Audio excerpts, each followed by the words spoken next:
for today's vlog. This is the second episode of MG Diaries. So, as what I mentioned from the last video or from the last episode, I'm gonna talk to you more about intermittent fasting, IF, or IF.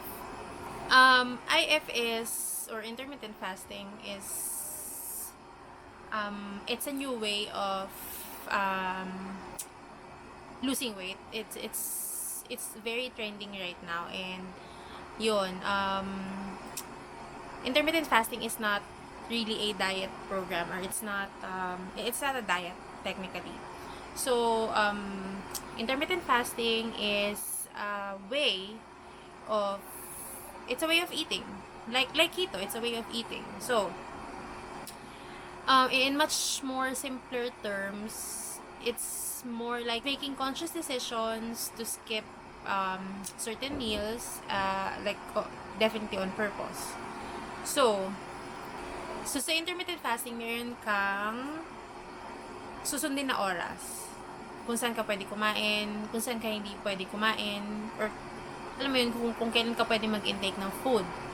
So there are two things that we all need to understand here, and lalo na kung mag-IF ka, or if you would like to know more about IF. The two terms are fasting and feasting. So for fasting, that's the time that you're not eating food. And for feasting naman, that's the time, that's your feeding time. So you can eat whatever you want. So that's the fasting and the feasting. There are actually a couple of types of intermittent fasting. This is based from this app that I use. The app that I use is Zero. Ganito yung itsura niya. Ayan. Ay, kita. Ayan, that's the app that I use. So right now, I'm on my 3.5 hours feeding time, or feasting time. Okay. So according to the app, there are a couple of types of intermittent fasting. So the first one is the circadian rhythm, which is you would start your fast at sunset. So pag gabi na, mag-fasting ka, and then you're gonna eat again in the morning when the sun rises. So it's more like meron kasi silang tinatawag before na after 6, usually ganun yun, doon magsa-stop yun, diba? You'd stop eating at before 6, or you'd stop eating before 6 p.m. and then the next kain mo na is the following morning. So that's it. So usually circadian rhythm is about 12 to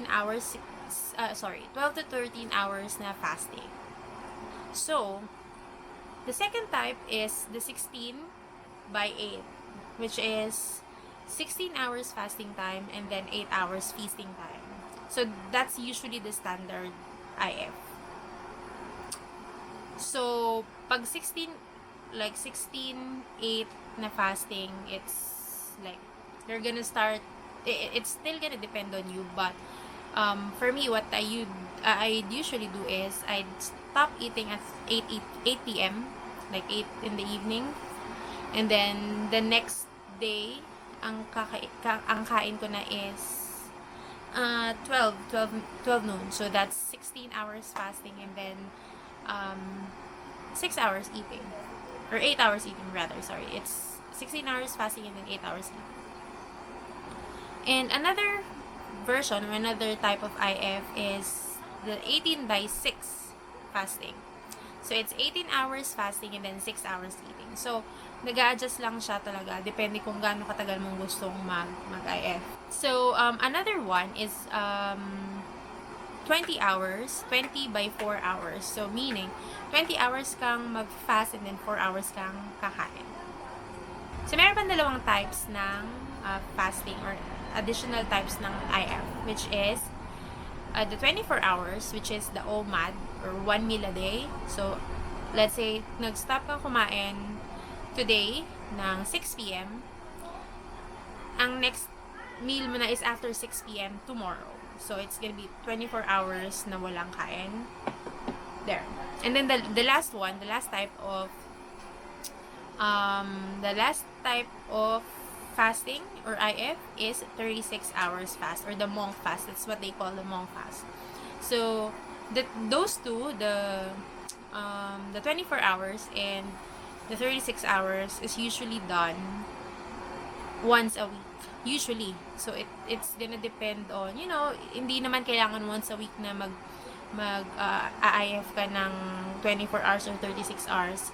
It's still gonna depend on you. So there are some frequently asked questions, no, na that I've encountered, lalo na doon sa mga kasi syempre may mga magtatanong na tao about how do you do things, how do you do IF and all that. So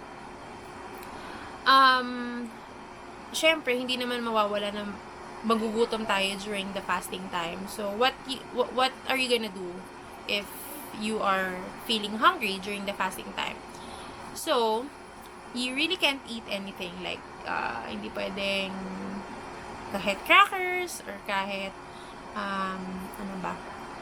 kahit tinapay or what. So hindi yun pwede. But you can drink water, like the water. You can drink the water. Any water would do. Syempre hindi yung sugared na water or whatever. Gatorade, hindi pwede yun. So water, just the plain water should be fine. Any non-caloric drink. So black coffee, like straight black coffee. Bawal yung may cream, bawal yung may sugar. So yun. And then another example of non-caloric drink is the green tea. Green tea is just a normal Lipton tea.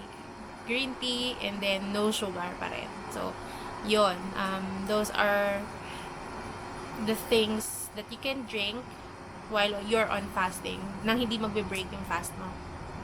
Personally, I would just drink water kasi kumaga parang na bubusog ka na sa tubig lang, ganyan. Okay na yun, nakakatulong siya. Okay, so the next question is, there are times na nag-IF ka, right? So you've been doing IF for quite some time, pero hindi nababawasan yung timbang, hindi nababawasan yung weight mo. So why? Bakit ganon? So I think kind of as a nursing professional, I think there are possibilities na it could be something inside you, like your metabolism. There are possibility that you have thyroid issues at some point, or maybe may water retention ka, hindi ka naglo-lose ng weight dahil possible na mataas yung sodium mo or whatnot. So I think that the best advice that I can give you guys, kung let's say nag-IF kayo tapos hindi nababawasan ng timbang, is you need to have yourself checked. It would be best na magpa-check up kayo sa doktor para, sure yung ginagawa nyo, or mabibigyan kayo ng tamang advice on what to do and what not to do, ganyan. Okay, so the last question that I have right here is, what are the possible side effects? So, of course, if you are on fasting, definitely hunger is the most common side effect of fasting, which is very, very normal. Lalo na kung yung nag-uumpisa ka mag-fasting, tapos parang feeling mo ang cranky mo, ang maintin yung ulo mo and everything. So yun, I think hunger is really number one. And then number two, constipation. But it's not the bad constipation, meaning hindi siya yung yung parang hirap na hirap kang mag-poops. It's more like hindi ka lang kasi hindi ka magpapas ng dumi in like few days, ganyan, which is it's very, very common, lalo na kung nakikita ka nag-IF pa. Kasi it means na kasi onti yung kinakain mo, diba? Onti yung kinakain mo during the day. So it means mas onti din yung ilalabas mo.